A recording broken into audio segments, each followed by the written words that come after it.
Morning YouTube, Chris Portside here. So I'm gonna do a soldering tutorial because I love to solder. Like I really love soldering. I solder everything. It don't matter. I don't use butt connectors.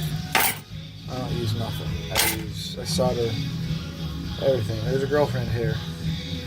I solder everything. So I think I'm kind of getting the hang of this shooting a video thing because like I have lighting on me, so it kind of like, but it's just a flashlight.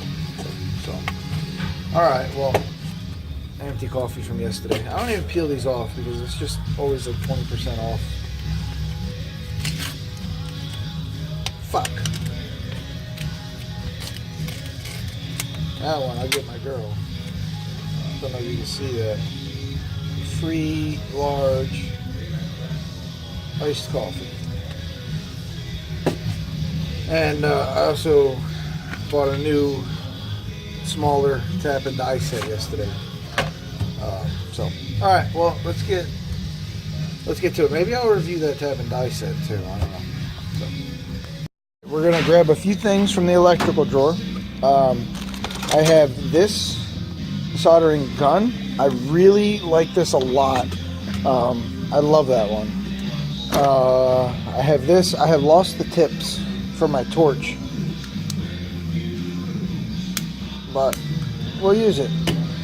Or maybe we'll just use a lighter. I don't know. Alright, we're going to need solder.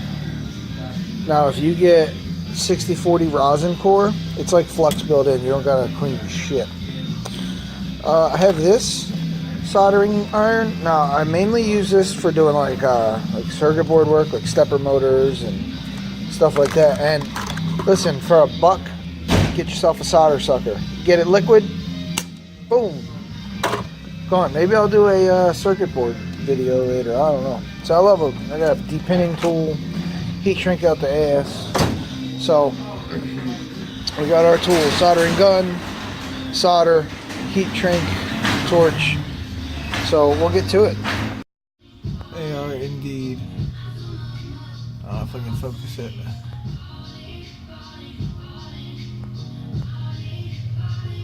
They're all fused. I'm making YouTube, Sean. You'll be on it? What?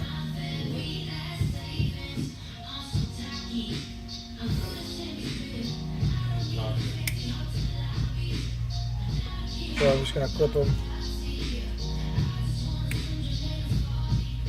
Strip new pieces.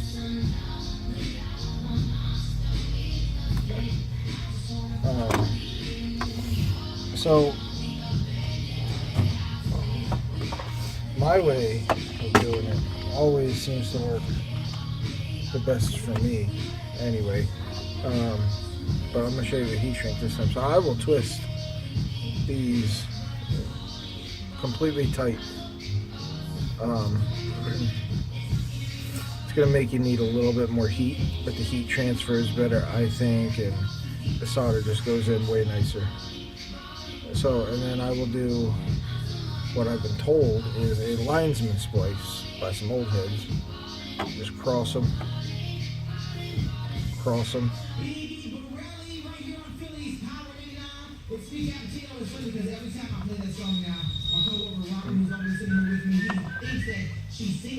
Nice and tight. And then the heat shrink goes over it. So now with this one, because it's, I think, a better mechanical bond, you can really lay the heat right on it.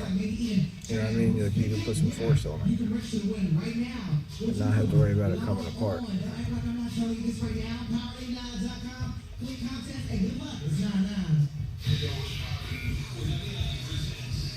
It is high temp wire too, though. It's O2 sensor wire.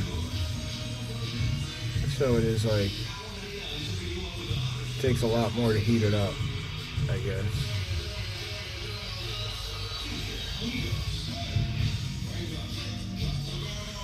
And it doesn't really take solder that well, apparently. I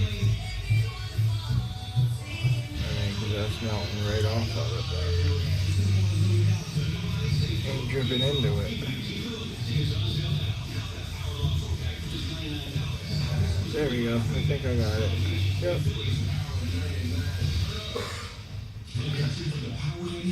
Takes a little bit to get the solder to tape to this wire too.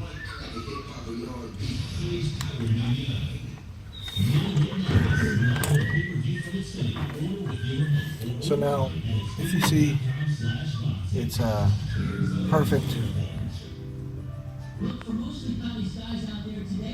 bond, all sealed up.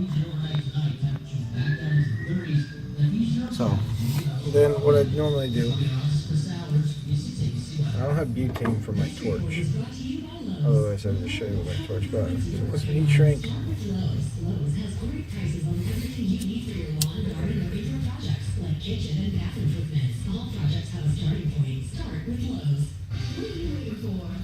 Shrink it up, good to go. So that's how I make my best solder connections. Not really feeling good today. Stomach hurts. My butt hurts. So comment, like, subscribe. I can do other tutorials. I might review the tap and die set I recently got. It's actually, I like the tap wrench a lot. So like, comment, subscribe. As always, Chris Sportside. Have a good one.